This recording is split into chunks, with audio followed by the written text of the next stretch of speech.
গাইবান্ধায় নদ নদীর পানি কমলেও কমেনি নদীর ভাঙন। প্রতিনিয়তই নদী গর্ভে বিলীন হচ্ছে আবাদি জমি, বসতভিটা, গাছপালা ও নানা স্থাপনা। শেষ সম্বলটুকু রক্ষায় ঘরবাড়ি খুলে অনেকে ছুটছেন নিরাপদ আশ্রয়ের খোঁজে। অন্যদিকে কয়েকদিনের টানা বৃষ্টিতে ক্ষতিগ্রস্ত হয়েছে বিস্তীর্ণ কৃষিজমি। এতে নদী ভাঙন আর ফসল হানির দ্বিমুখী সংকটে বিপর্যস্ত হয়ে পড়েছেন জেলার হাজারো পরিবার। তিস্তা, ব্রহ্মপুত্র, ঘাঘট ও করতোয়ার পানি নামলেও তীর জুড়ে বেড়েছে ভাঙনের তীব্রতা। প্রতিদিনই বিলীন হচ্ছে কৃষিজমি, বসতভিটা, গাছপালা ও নদী তীরের বিভিন্ন স্থাপনা।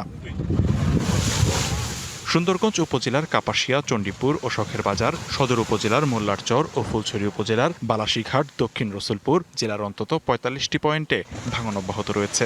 হুমকির মুখে রয়েছে শিক্ষা প্রতিষ্ঠান, মসজিদ, মাদ্রাসা এবং স্থানীয় বন্যা নিয়ন্ত্রণ বাঁধ। জায়গা জমি নেই, আর কিছু নাই, ওই যে স্কুলে ফিল্ডে দিয়ে দিছি খালি দেখ চোখের পলকে যাবা নাই। আমরা খামো কি, চলমু কেমন করিয়ে, বাচ্চা খোঁচা মানুষ করবো কেমন করি। এদিকে নদী ভাঙনের পাশাপাশি কয়েকদিনের বৃষ্টির প্রভাব পড়েছে কৃষিতেও।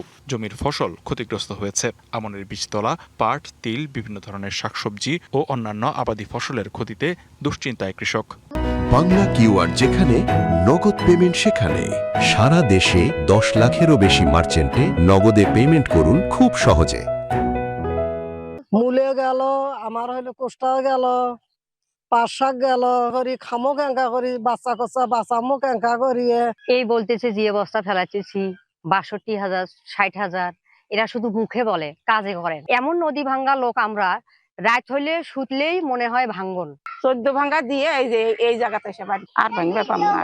এখন নদী যায়, নদীতে বসে যাবো।